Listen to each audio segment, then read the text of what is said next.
पाकिस्तान में चीनी का बहरान फिर सर उठा चुका है और इस बार मामला महज कीमतों के उतार चढ़ाव का नहीं बल्कि पॉलिसी साजों और चीनी माफिया के दरमियान गठजोड़ का है। हुकूमत ने 7.5 लाख टन चीनी इंपोर्ट करने का फैसला किया है, जबकि गुज़िश्ता साल जून से लेकर अक्टूबर तक के दौरान इतनी ही मिकदार में यानी 7.5 लाख टन चीनी एक्सपोर्ट करके 114 अरब रुपए कमाए गए थे।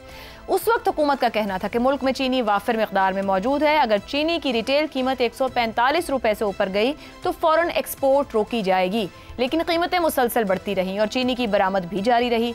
वही चीनी जो सिर्फ 5 माह कबल 125 रुपए की थी, इस वक्त तकरीबन 200 रुपए में फरोख्त हो रही है। शुगर माफिया ने महज 5 माह में चीनी की कीमत में 65 रुपए फी किलो का इजाफा करके अवाम की जेब से 50 अरब रुपए इजाफी बटोरे हैं। रिपोर्ट्स के मुताबिक 89 शुगर मिल मालिकान पर 20 अरब रुपए की टैक्स चोरी के इल्जामात हैं। यही वो ताकतवर माफिया है जिसे पहले 12 अरब की सब्सिडी दी गई और फिर 9 अरब के कर्जे भी मुआफ किए गए। अगर सिर्फ 1 रुपए फी किलो कीमत बढ़े तो शुगर माफिया 5 अरब रुपए कमाता है। अब चीनी 125 से 200 रुपए तक पहुंच चुकी है, तो अंदाजा करें कि कितनी दौलत अवाम से निचोड़ी जा चुकी है। ये बहरान सिर्फ चीनी की कीमतों का नहीं, एतमाद, शफाफियत और हुकूमती रिट का बहरान है।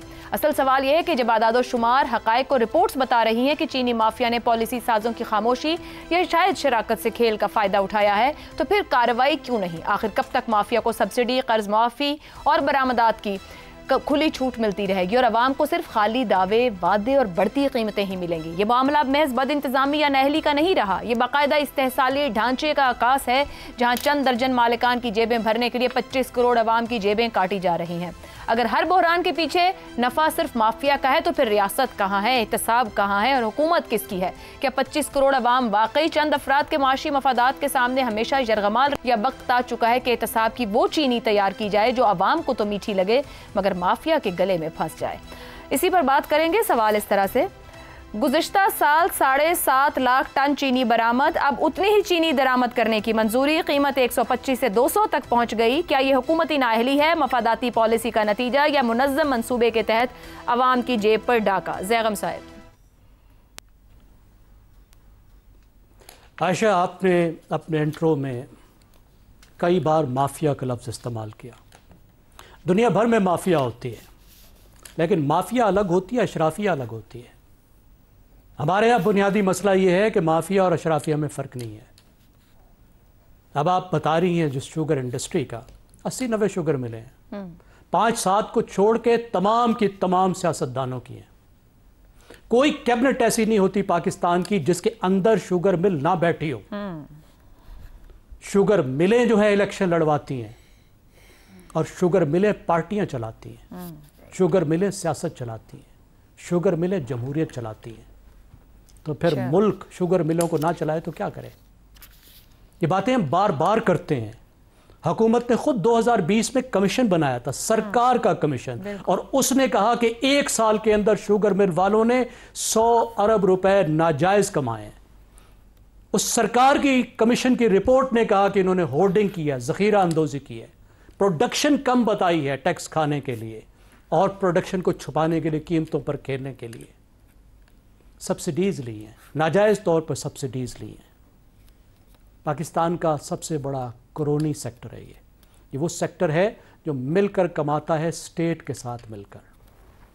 और अगर आपने ये देखना हो कि क्या पाकिस्तान की हुक्मरान अशराफिया की कोई कमिटमेंट मुल्क की मईशत को तब्दील करने में है तो शुगर इंडस्ट्री को देख लें। और ये साबित करती है कि ज़ीरो इंटरेस्ट है पाकिस्तान की सिमत बदलने में, पाकिस्तान की मईशत बदलने में, पाकिस्तान को प्रोडक्टिव सेक्टर्स में ले जाने में, पाकिस्तान में किसानों और गरीब लोगों का इस्तेसाल रोकने में। कीमतों को ये लोग कंट्रोल करते हैं, अपनी मर्जी से प्ले करते हैं, ज़खीरा अंदोजी करते हैं, पैसे सरकार से लेते हैं और एक्सपोर्ट करते हैं और फिर इंपोर्ट कर लेते हैं। जब कीमतें बाहर सस्ती होती हैं तो इंपोर्ट करते नहीं, जब दुनिया में सस्ती होती हैं तो। और किस तरह का कानून यूज करते हैं?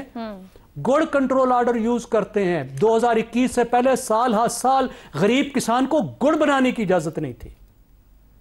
इस्तेसाल का इतना बड़ा ये एक पूरा निजाम है जो शुगर मिलें जिसको जाहिर करती है। ظاہر صرف شوگر ملیں نہیں ہیں، شوگر ملیں سب سے بڑی عکاس ہیں ہماری اشرافیائی معیشت کی، درست ہو گیا زیغم صاحب، اور ہمارے طرز حکومت۔ آپ کی گفتگو یہ بتا رہی ہے کہ سرکار کمزور ہے اور شوگر مل مالکان مضبوط ہے، تو افتخار صاحب اس ملک کو، اس ملک کی جمہوریت کو، نظام کو صرف شوگر مل مالکان چلا رہے ہیں، قانون قاعدہ گورننس وہ نہیں ایگزسٹ کرتی ہے؟ کیونکہ پچھلے 8-7 سال سے یہ تماشا تو لگا ہوا ہے کہ اس ہاتھ ایکسپورٹ ہوتی ہے، اس ہاتھ امپورٹ ہوتی ہے، ہمیں پتہ نہیں ہماری ضرورت کیا ہے، ہم اس کو رکھیں۔ آپ شوگر مل مالکان کی بات کر رہے ہیں، میں تو کہتا ہوں ہر وہ شخص جو چیزیں فروخت کرتا ہے وہ مافیا ہے، اور تمام ریگولیٹری اتھارٹیز اس کے ساتھ مل کر ہم سب کو لوٹ رہی ہیں، خواہ وہ سبزی منڈی کا مافیا ہو، خواہ وہ ٹرانسپورٹ کا مافیا اس ہو۔ گٹھ جوڑ پہ کہاں سے ڈنڈا چلے گا؟ نہیں چل رہا نا، پھر یہ تو ہماری قوت برداشت ہے نا، اور ایک دن ہماری قوت برداشت ختم ہو جائے گی، پھر وہ ہوگا کہ روز حشر، اور میرا یار ابھی روز حشر کے بارے میں تفصیل بتائے گا کہ روز حشر ہوتا کیسا ہے، میں حسن نثار میں یہ ہمت بچے گی اس عوام میں جس کی کمر تک توڑ دی؟ ہمت بچی ہوئی ہے تو ہم آپ اور میں اس میز پہ بیٹھے ہیں، مطلب آپ کے دیکھیں کیا ہوا، شوگر مل کی پیداوار کم ہوئی، اس کی وجہ تھی ہمارے پاس پانی کم تھا، ہمارے پاس کھاد کم تھی، پھر ذخیرہ اندوزی کی گئی، اور ذخیرہ اندوزی کرنا ایک جرم ہے، اس کو سب کو پتہ ہے، کتنی شوگر پیدا اندر کرتے ہو، کتنی بوریاں بناتے ہو، کتنی بار بیچتے ہو، کتنوں پہ ٹیکس دیتے ہو، سب کو پتہ ہے۔ اس علاقے میں رہنے والے ایک عام کاشتکار کے پاس چلے جاؤ، آپ کو پوری تفصیل سے آگاہ کر دے گا کہ یہاں پہ کیا ہو رہا ہے۔ پتہ نہیں ہے تو ان کو پتہ نہیں ہے جو اسلام آباد میں بیٹھے ہیں، پتہ نہیں ہے تو میرے دوست جو منسٹر صاحب ہیں ان کو پتہ نہیں ہے، رانا تنویر بیچارے کو، کہ کیا ہو رہا ہے۔ اور اب سوال یہ پیدا ہوتا ہے کہ کیوں کر منگائی گئی؟ میں مانتا ہوں پانی کم تھا، میں مانتا ہوں کہ ہمارے کھاد مہنگی تھی، لیکن اس کی پالیسی ڈیسیژن کس نے کرنے ہیں؟ پالیسی ڈیسیژن کرنے میں نے تو نہیں کرنے، اور نہ عائشہ نے کرنے ہیں، نہ زیغم نے کرنے ہیں، نہ حسن نثار نے کرنے ہیں، ہمیں تو کریں۔ یہ بات بڑی پیاری کی، آج شکر ہے آج گڑ کی بات ہوگی، اگرچہ وہ قانون اب ختم ہو گیا، وہ ہم تو گڑ بھی نہیں بنا سکتے تھے۔ یہ آپ نے کتنے پیسے بتائے ہیں؟ آپ نے کہا کہ 100 ارب روپیہ کمایا۔ افتخار صاحب اتنے ارب ہیں، اس کے اندر کے ارب گنتے گنتے تھک گئے۔ حسن نثار صاحب فرمائیے گا، یہ چینی برآمد درآمد کا کھیل عوام کو کتنا مہنگا پڑ رہا ہے؟ اچھا بات سنیں پہلے، میرا جواب چونکہ بہت ہی مختصر ہوگا، سن لیں کہ کئی سال پہلے میرے کالموں کے مجموعے میں شامل ہے، میں نے ایک کالم لکھا، اشرافیہ نہیں بدماشیہ۔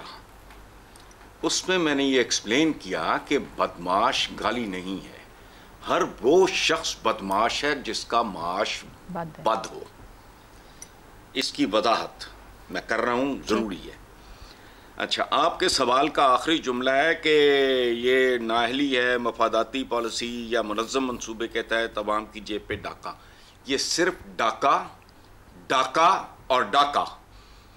اپنی تاریخ کو سمجھنا ہو جس کسی نے بھی، وہ 3 لفظ، وہ کیا ہے؟ پلنڈرز اینڈ سرنڈرز۔ فنشڈ، میں نے جواب دے دیا۔ ٹھیک ہو گیا جی۔